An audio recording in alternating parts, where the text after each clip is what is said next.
वंचित बहुजन आघाडीचे सोमवारी ऊस दरासाठी जिल्हाधिकारी कार्यालयासमोर आंदोलन।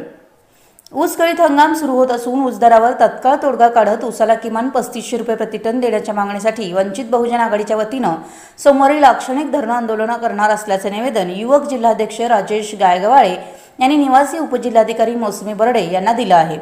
निवेदनात म्हटलं आहे की दरवर्षीप्रमाणे ऊस दरावरून राजकारण न करता गाळप सुरू होण्यापूर्वी FRP जाहीर करून किमान 3500 रुपये प्रति टन दर ठरवण्यात यावा। तसेच मागील वर्षी ऊस बिलं थकवलेल्या साखर कारखान्यांना गाळपास परवानगी नाकारावी। त्याप्रमाणे ऊस तुटल्यापासून 15 दिवसात ऊस बिलं शेतकऱ्यांच्या खात्यावर जमा करण्याची लेखी हमी कारखान चालकांकडून घेतल्याशिवाय मोळी पूजनास परवानगी देऊ नये।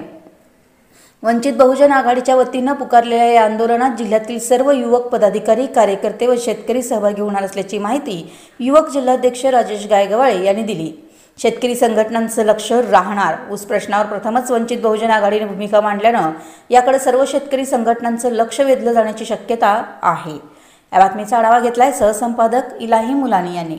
20 ऑक्टोबरला दसरा आहे आणि सालाबादप्रमाणे 25 ऑक्टोबरपासून ऊसाचा गळीत हंगाम चालू होत आहे आणि दरवर्षीप्रमाणे ऊस दराची कोंडी हा आपला नेहमीचाच विषय बनलेला आहे आणि यावर्षी वंचित बहुजन आघाडीच्या माध्यमातून या सांगली जिल्ह्यामध्ये आम्ही ऊस दरासाठीची कोंडी फोडण्यासाठी आंदोलन उभा करणार आहोत।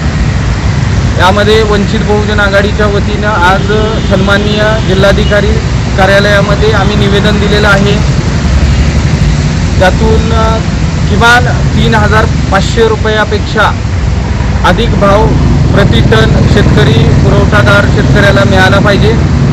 त्याच पद्धतीनं मागील वर्षामध्ये अनेक कारखान्यांनी FRPची रक्कम अद्याप दिलेली नाही।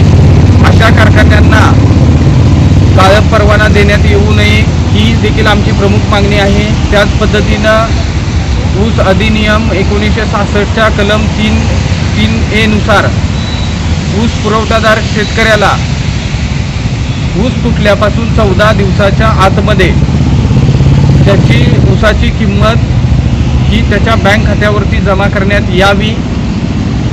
जर यासाठी या जिल्ह्यातील ऊस कारखानदार बांधील होणार असतील तरच त्यांना परवानगी देण्यात यावी, अन्यथा त्यांच्या ऊस गाळपास परवानगी नाकारावी ही प्रमुख मागणी वंचित बहुजन आघाडीच्या माध्यमातून आम्ही केलेली आहे।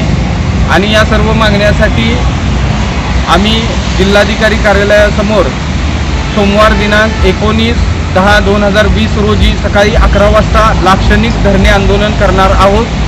तरी आपल्या माध्यमातून वंचित बहुजन आघाडीच्या सर्व पदाधिकारी आणि कार्यकर्त्यांना मी आवाहन करतो की सोमवार दिनांक 19 ऑक्टोबर रोजी आपण जिल्हाधिकारी कार्यालयाजवळ उपस्थित राहावे।